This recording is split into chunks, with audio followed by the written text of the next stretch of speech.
Job मिली थी। राजेश ने भी गाड़ी ली, लेकिन सेकंड हैंड, वह भी बिना किसी लोन के।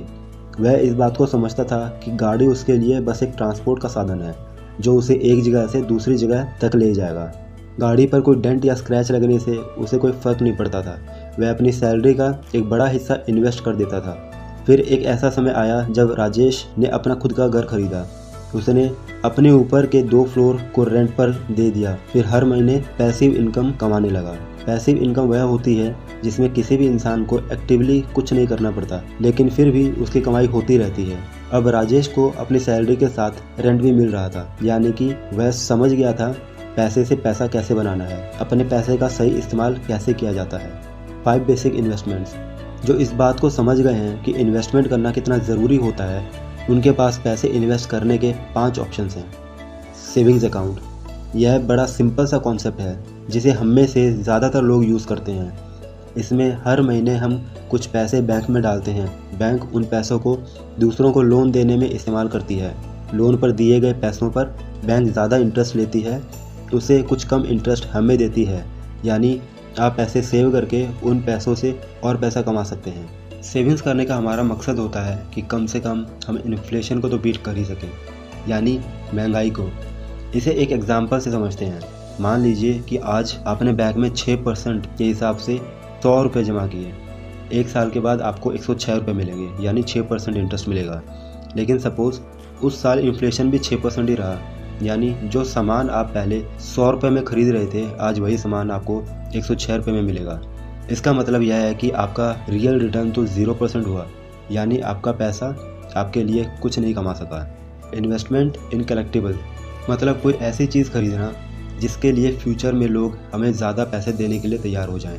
फॉर एग्ज़ाम्पल पुराने सिक्के, कोई एंटीक आइटम, कोई यूनिक पेंटिंग एट्सेट्रा।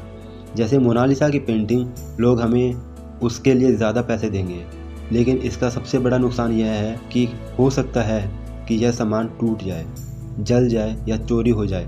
ऐसी सिचुएशन में हमारी इन्वेस्टमेंट ज़ीरो हो सकती है। हाउस एंड अपार्टमेंट, यह एक ऐसा इन्वेस्टमेंट है जिसे एक अच्छा इन्वेस्टमेंट कहा जा सकता है, क्योंकि इसमें हम अदर पीपल्स मनी का इस्तेमाल कर सकते हैं, यानी दूसरों के पैसों को यूज़ करके अमीर बन सकते हैं। जिसका मतलब है कि इस तरह के इन्वेस्टमेंट के लिए लोन मिल जाता है।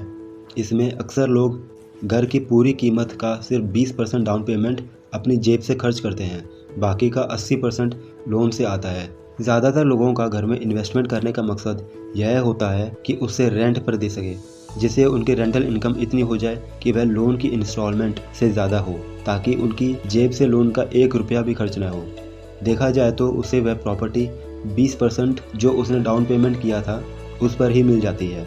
इतना ही नहीं, लोन चुकाने के बाद भी उसे उस घर से रेंटल इनकम मिलती रहती है, यानी ज़िंदगी भर के लिए पैसिव इनकम।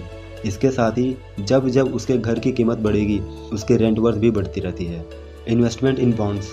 बॉन्ड्स बस एक कागज़ का टुकड़ा होता है जो यह कहता है कि आपने किसी को लोन दिया है, जिसे आपने लोन दिया है वह कब कब और कितने पैसे आपको देगा, क्योंकि बॉन्ड्स में सेविंग अकाउंट से ज़्यादा इंटरेस्ट मिलता है, इसीलिए लोग बॉन्ड्स में भी इन्वेस्ट करते हैं।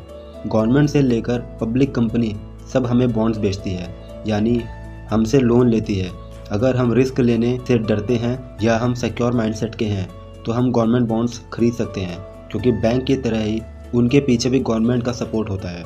दूसरा ऑप्शन है पब्लिक कंपनीज़ के बॉन्ड्स लेना। सबके मन में यह डाउट होता है, अगर हमने किसी कंपनी के बॉन्ड्स खरीदे फिर वह कंपनी ही बंद होगी तो क्या होगा। इस केस में हमारे पैसे तब भी सिक्योर होते हैं, क्योंकि अगर कंपनी का दिवाला निकल जाता है तब इस कंपनी के एसेट्स की नीलामी हो जाती है। इस नीलामी से जो पैसा आता है वह सबसे पहले बॉन्ड होल्डर्स को जाता है, उसके बाद में शेयर होल्डर्स को। हमारी इन्वेस्टमेंट तब रिस्क में होती है जब कंपनी के सारे एसेट्स को बेचने के बाद भी इतने पैसे इकट्ठे नहीं होते कि सभी बॉन्ड होल्डर्स के पैसे चुकाए जा सके। इसी वजह से कई लोग गवर्नमेंट बॉन्ड्स ही लेना पसंद करते हैं। इन्वेस्टमेंट इन स्टॉक्स।